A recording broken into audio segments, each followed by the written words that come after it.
Last Saturday, while the governorship election in Edo State was in full swing, unverified images appeared on various social media platforms, purportedly showing agents of some of the participating political parties offering different amounts of money to would-be voters in exchange for their voters' cards.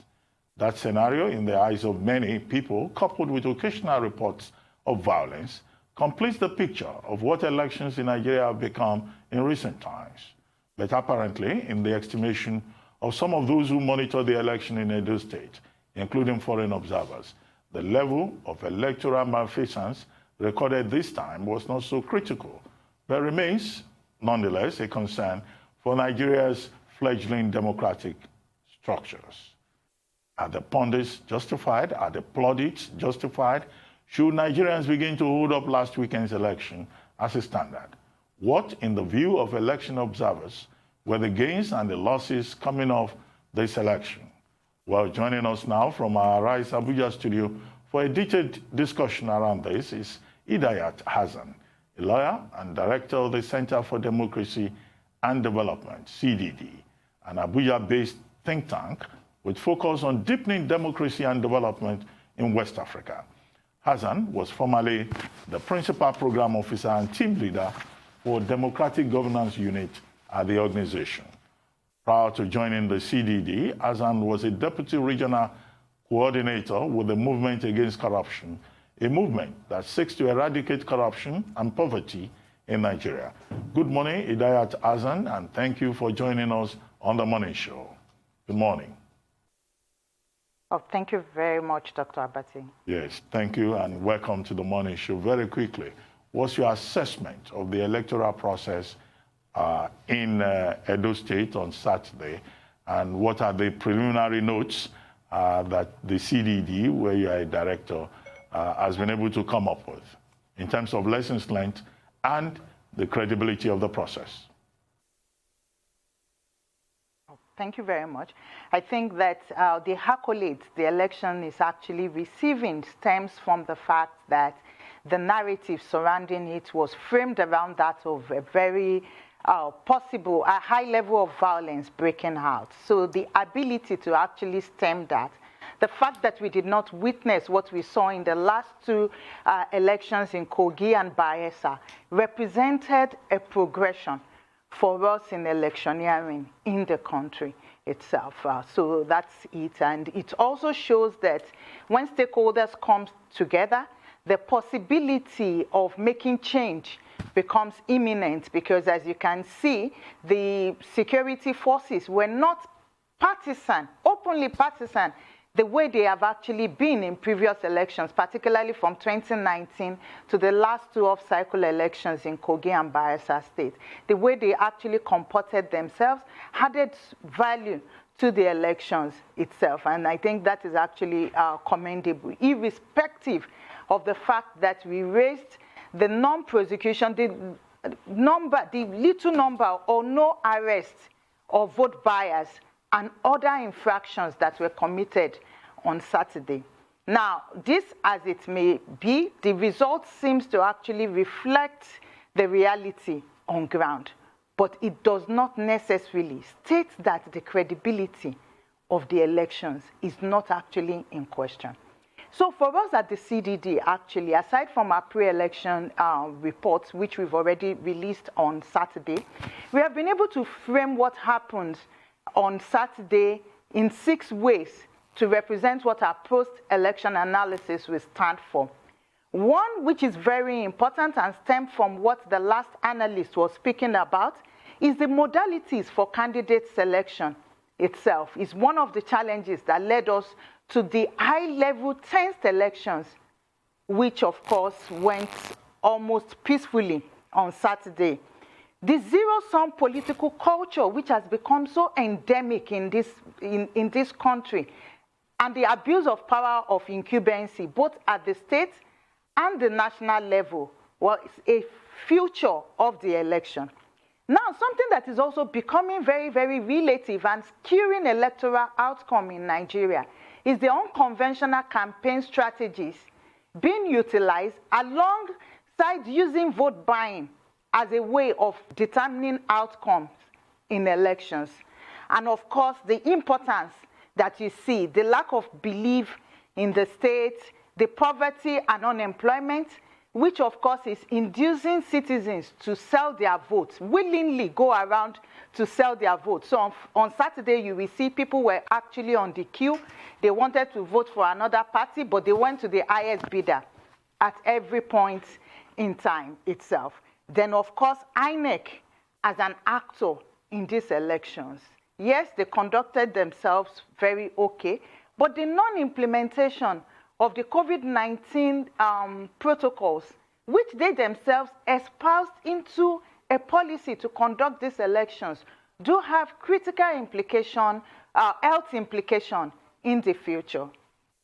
Thank you for raising all those points. I'll start with the vote buying issue. From your observations, which party was conducting this illegal exercise? Because according to the laws of the land, Article 130 of the Electoral Act as amended makes vote buying a crime in Nigeria. And it was so brazen. They had, what do they call it, see and buy vote buying, where people were taking their phones and taking pictures of the ballot paper to demonstrate that they had voted for a particular party and getting paid. Which party's conduct was particularly egregious as far as you're concerned? I think that both parties were heavily involved in this vote buying. And if you read our pre-election analysis, we were very explicit that vote buying may actually determine the outcome of the elections. There is no way we have actually, it was not just brazen, it was sophisticated compared to previous elections. So see and buy, as we call it, was actually a small fraction of what was utilized on Saturday. On Saturday, we had instances of proxy buying, where political parties created a 4-layer structure to identify people who they are going to buy votes from. Somebody follows the person to vote. Another person issues a ticket. Another person takes to one place, and another person pays. Even at a point in time when they were feeling that there were uneasiness in some polling units, they resorted to using small girls to actually buy and pay for these votes. We had the tickets, we had the see and buy, we had assisted vote buying, assisted voting as a means of guaranteeing vote buying.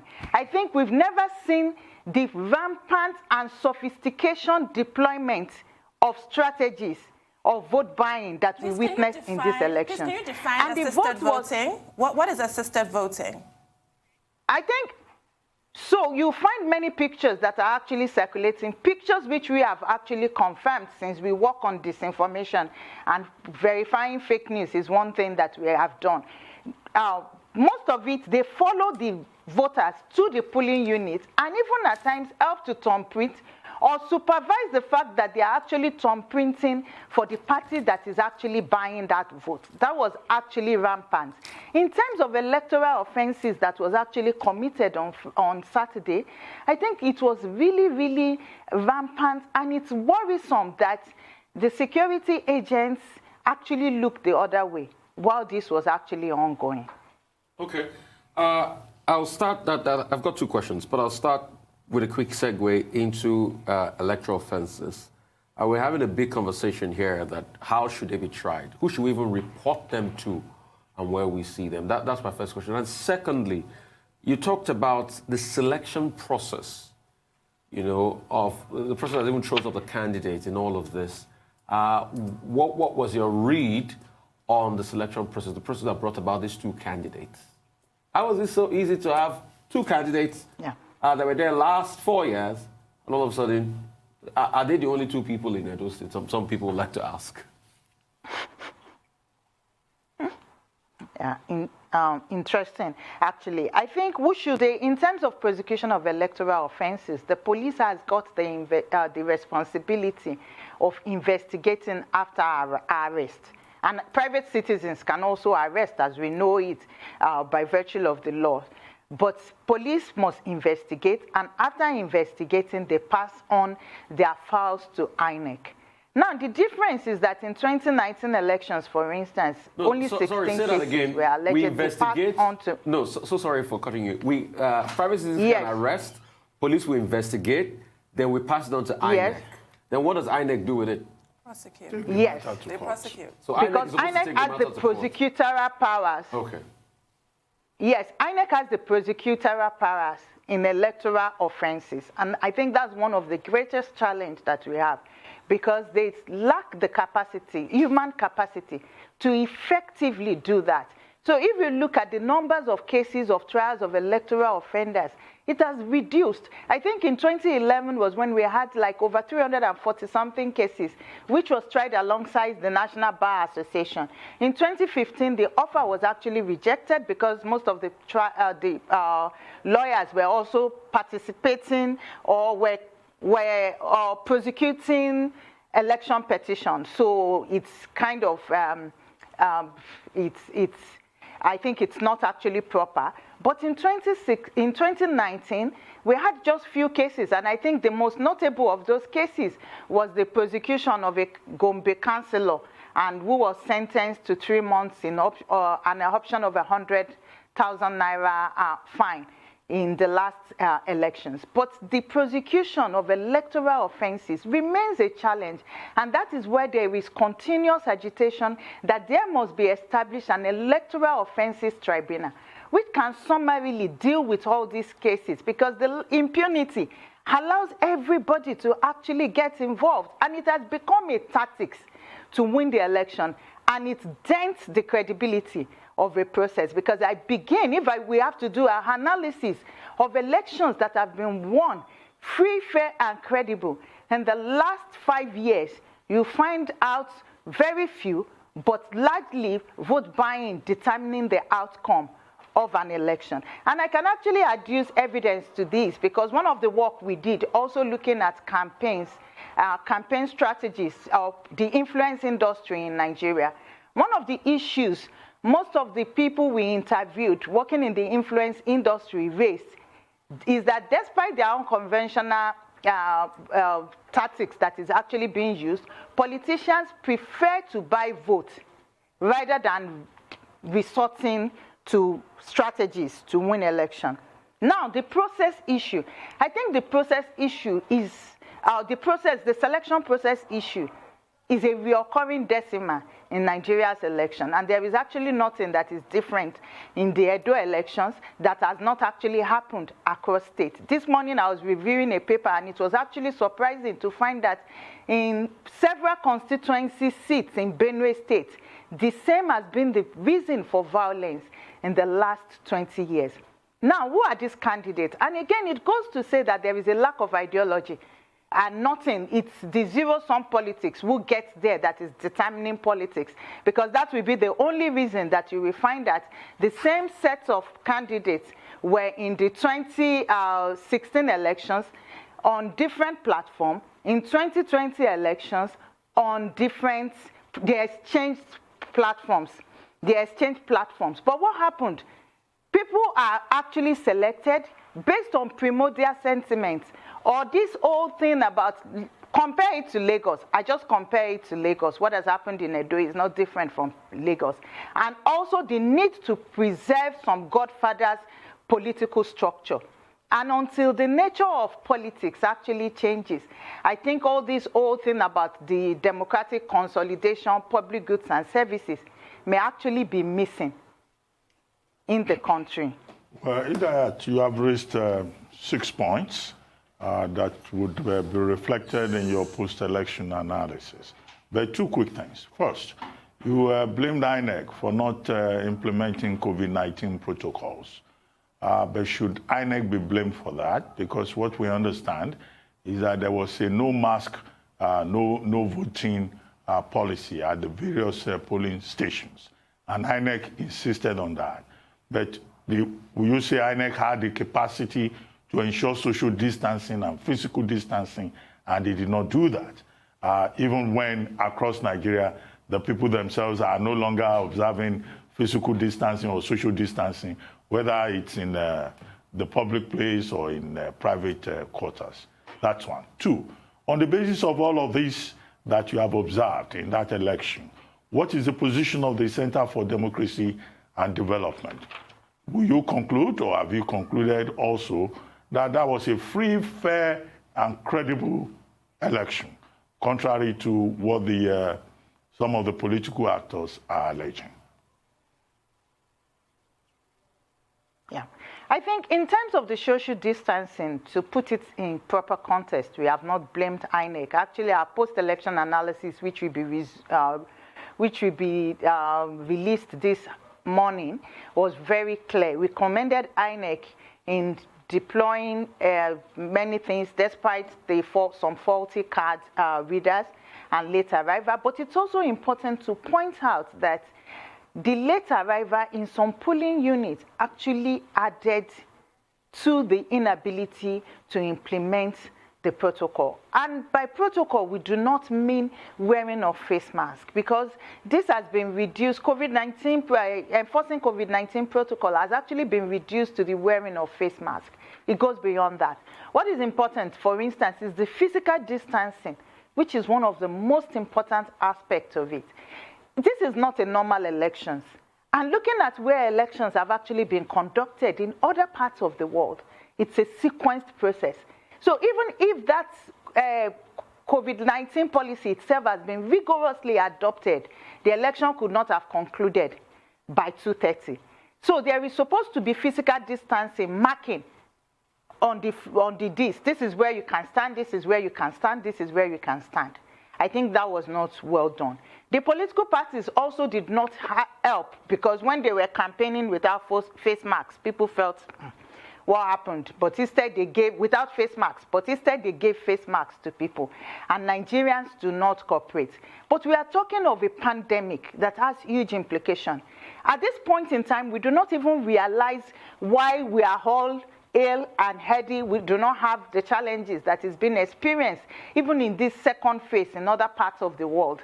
But it does not mean that it's something that we can just let go of.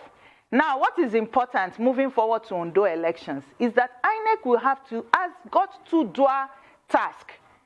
One is to ensure that it implements that COVID-19 protocol, which might entail people being at the polling unit as early as 6 p.m.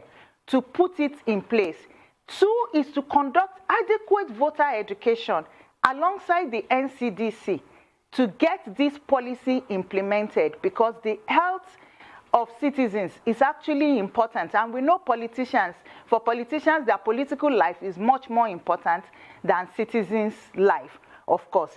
Now, second, on the issue of what is our own assessment of the process, I think for us, we are not giving it a credible, in fact, we are very emphatic to put out that credibility is not something we are actually conferring on these elections. Because one, election is a process. All the processes that led to the election and accumulated on the election day were not something, they were not even of average. They were blunt, violence, everything itself. So it reads it of that. The activities of the actors themselves delegitimize the process on their own. They took it upon themselves. And I think this is something that politicians must learn from. Delegitimizing a process which eventually may now favor them does not help matter. But one thing we are really emphatic about is that this is an improvement, that as citizens group, as governments, and especially INEC and the security forces, we can build upon to ensure that there is actually a systemic change in the electioneering process. You can't stress that point about COVID-19 enough, as far as I'm concerned, and I'm sure many others. It reminds me of a rather unflattering definition of a politician. And it goes, a politician is a person who will lay down your life for his beliefs. People do need to be reminded that the pandemic is not over and that it does cost lives. It's not a joke. It's not like a common cold or what have you. But I want to take you back. Yes, you did take the whole bird's eye view of the entire process. Can you tell us what you mean when you refer to unconventional strategies and how that has played a part into the results that we see today, even though, as you said, at the very last minute, things did not go as expected in terms of the level of violence, in terms of the tension that had been building. But let's talk about those strategies and the zero-sum game that we play here, calling it politics. Yeah. Oh, thank you very much. I think that there is something we have not actually done in Nigeria. We have not looked into the influence industry when it comes to elections. So we are still living in those ages where we believe that what happens on election day is what is going to vote. We should start thinking and comparing Nigeria's election, in fact, with this particular election, to the 2016 United States elections itself.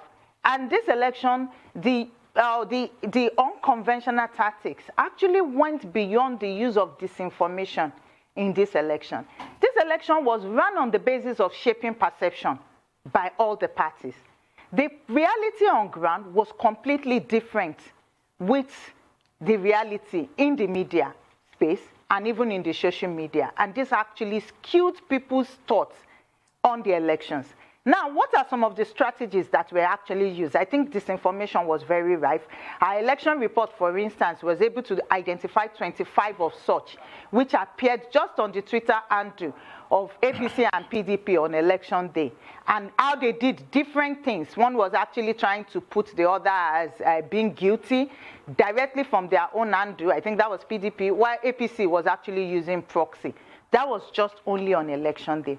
But what was very critical was that some insidious videos were circulated during these elections. In fact, a particular 4-minute video, 4-minute 22-second video, using deep fake technology was more insidious than the Cambridge Analytica 2-minute plus video, which they call the murder weapon used against President Buhari in 2015 elections. Robocalls. Many strategy, robocalls. In fact, I think for us, we've identified more than 6 of these strategies with evidence that was actually used in these elections.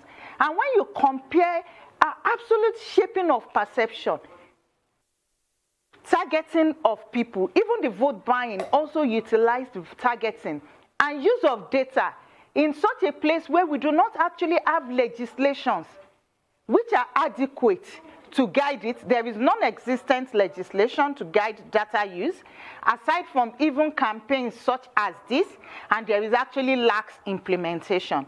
When you couple it with vote buying, I think the reality of what is actually happening in our elections might just be something that we are just passerby, we are just sitting, and we just feel that, oh, the real thing, people are not being influenced. Okay. I want to know the digital outlook of this election. That might not have been in your report, but obviously with the shocking things you said now, I'm talking about deep fakes and the likes, because I'm shocked when you said that. There's definitely a digital, footprint to this election. What has been the digital interaction like across social media platform, mentions, targeted messaging, sponsored posts? What has it been like, this election? I think it was quite huge. It was quite huge. The two parties actually used different strategies, and I think that they had very informed campaign strategies as well. But one thing we have noticed, having worked on this in the last 3 years, and in several elections, not just in Nigeria, but across West Africa, is that there is so much sophistication. While foreign firms are involved, the informal structure is actually also taking place. But when you look at the digital net structure of these elections, I think one thing we discovered in particular was the use of Naira Land, which was compared to different previous elections, quite different. So they had campaign strategies. So for instance, for a party, of course it's in our report, but that is on the use of influence and fake news in the elections. So for instance, we had a group that had a canvasser, and on that canvasser they had 300. So canvasser is on top, then they had 300 actors across social media, permeating close messaging structures. And aside that, using Facebook, using Twitter, using blogs. And unfortunately, there are some blogs, or call it online media, which have been problematic in Nigerian elections, but always been based in Edo State. So you can just imagine the kind of what it does. Then at times, they were also placing stories, because of the anonymity of Naira Land. And once it lands on Naira Land, from Naira Land, it moves on to onto blogs, or even some newspapers will carry it and circulate on social media. For instance, robocall gives you an impression that a candidate who is calling you personally. And you feel very obliged and very important that, oh, this person is actually calling you like that. But beyond this social media, there is a thin difference between the online and the offline in the Nigerian context. So most of the things that are actually online permeate the offline through words of mouth. So in northern Nigeria, we call them the Sojojimbaki, soldiers of mouth, who will move from one place to the other. In the Ondo elections, for instance, what we are seeing is something that we've never seen before. For instance, the LURTW and Okada drivers are proven to be the biggest and active vectors of fake news and very effective in that matter. So but in the Edo elections, it goes beyond the instrumentalizing of disinformation. I think that is what is actually worrying, to the extent that you know that the whole attempt to win this election was basically played out on the need to shape perception. Well, and there is no rule, there is nobody looking at this, and when you couple it with vote buying. Well, yes, please. Well, I mean, with due respect, I mean, politicians want to win, and they will deploy any strategy that is possible. At the end of the day, if your strategy works, you leave your opponent to be the one to complain. But in the narrative that you have given us, the part that interests me, that looks new to me, is the use of pretty young ladies as vote-buying agents. That seems to be a new dimension to political strategy. But maybe you don't want to talk about that. Your report will be released this morning.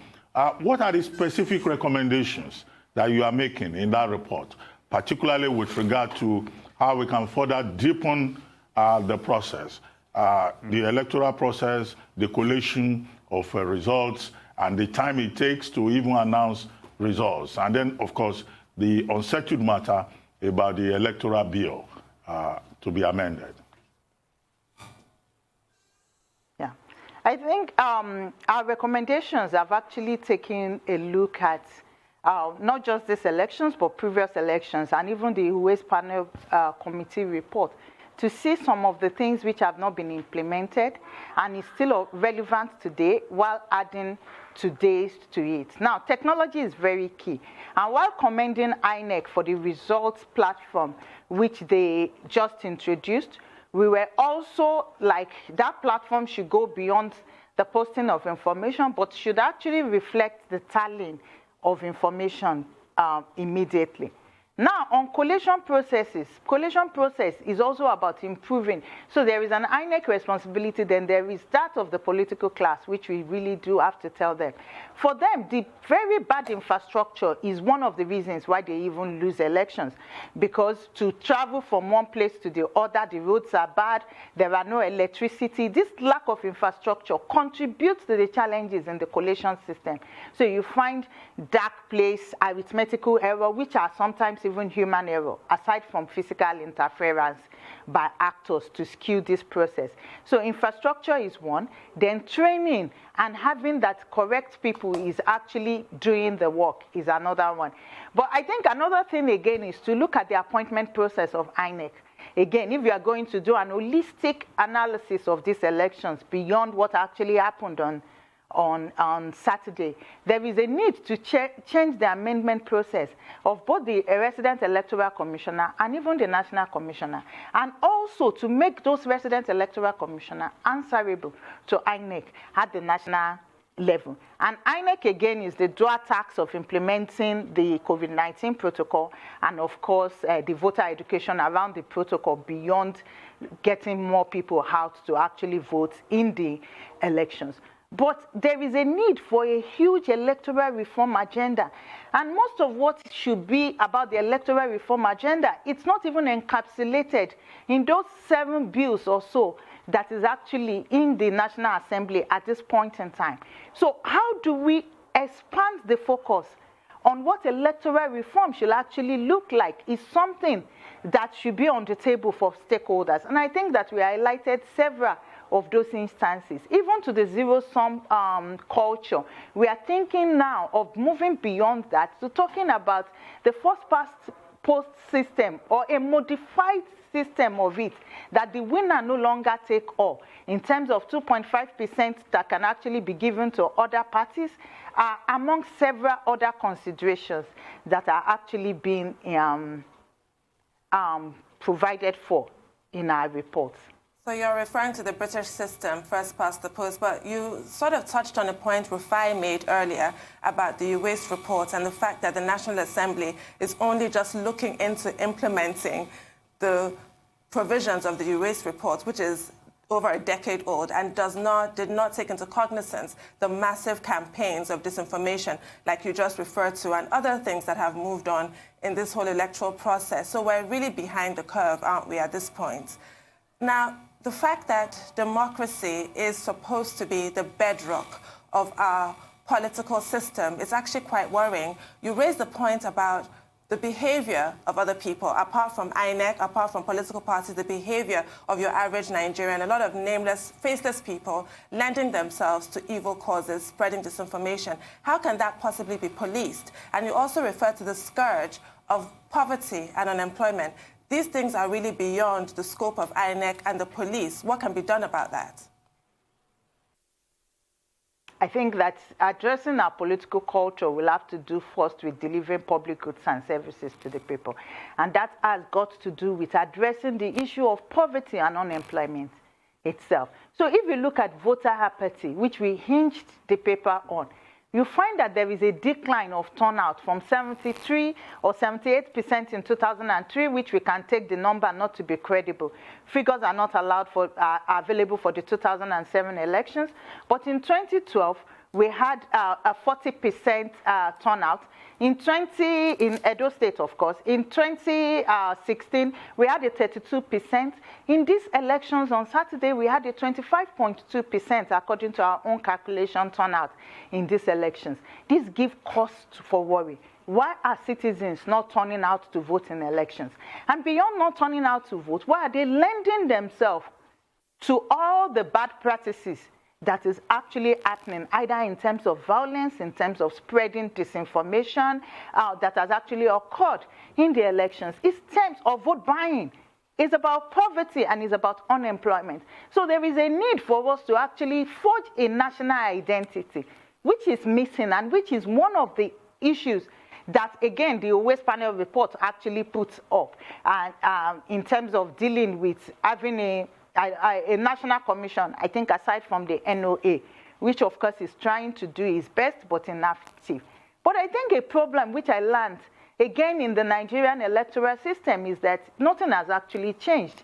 Even if you look at jurisprudence from 1979, 1983 till date, most of the issues are recurring. So they didn't just come from the Waste Panel report, the Unamani report, and other several reports. They stem back as far back as 1979. I think we had our professors as fellows at the CDD put together all these kind of papers. And for us, who were the younger ones, we were just like, what?